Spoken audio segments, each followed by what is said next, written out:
Hello Mima, ganito rin ba kayo sa mga alaga niyo? Pinaghahandaan niyo ng pagkain nila. Ako kasi, yung mga alaga ko, pinapamalengkehan ko talaga sila ng pagkain nila. Tulad nito, buto-buto ng manok. Paborito kasi nila to. Ayan, inaadobo ko pa yan. Yung pagkain nila is talagang tinitimplahan ko kahit mga pusa lang yan. Talagang ang luto ko ay parang luto na rin ng pagkain ng tao. Gusto ko masasarapan talaga sila. At ayun yung alaga ko. Excited na siyang kumain sa niluto kung lutuin kong gawing manok. At ayan nga, may mga sibuyas sa bawang siya, tapos laurel. Kasi yung alaga ko, isa sa pinaka-favorite niya talaga yung Chicken Joy. At ayan nga yung alaga kong pusa guys. Inaantay niya na yung luto kong adobong buto-buto ay bones. Kung sa baboy pa is buto-buto ng baboy. Kung sa manok is bones. Kaya yan. Mag-aantay siya ng pagkain niya. Alagang-alaga nga namin yung pusa na yan kasi minsan maarte yan sa pagkain. Ayan nga, inumpisahan ko na nga pagluto guys. Ayan. Ginisa ko na nga yung sibuyas sa bawang.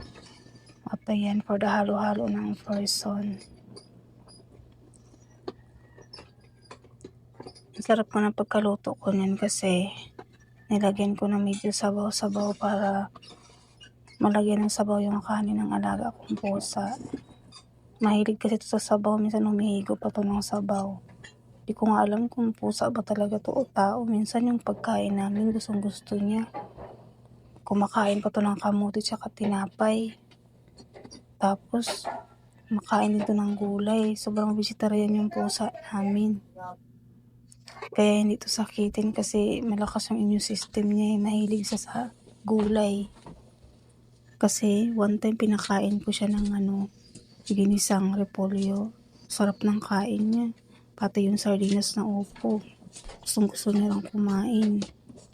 At ayan, dahil nakapamalingke kami, tindihan ko siya. At ayan, luto na nga yung guys, malapit na maluto yung adobong bones. Yung alaga ko nga dyan is excited na talaga. Inamoy-amoy niya na yan. Habang nasa baba siya. At ayan nga guys, so natulog siya ulit kasi ang tagal daw maluto. Himbing pa ng tulog. Ka-electric pan pa yan. Kasi naiinitan din yung mga pusa eh. Pagkatapos nga guys, ayan, binantayan niya yung aquarium na may isang isda. Sabi ko bantayan niya lang, wag niya kainin. Talagang binantayan niya guys, so nakatitig pa siya oh. Binabantayan niya talaga oh. Malapit na nga yan antukin. Sa kakaantay na ng pagkain.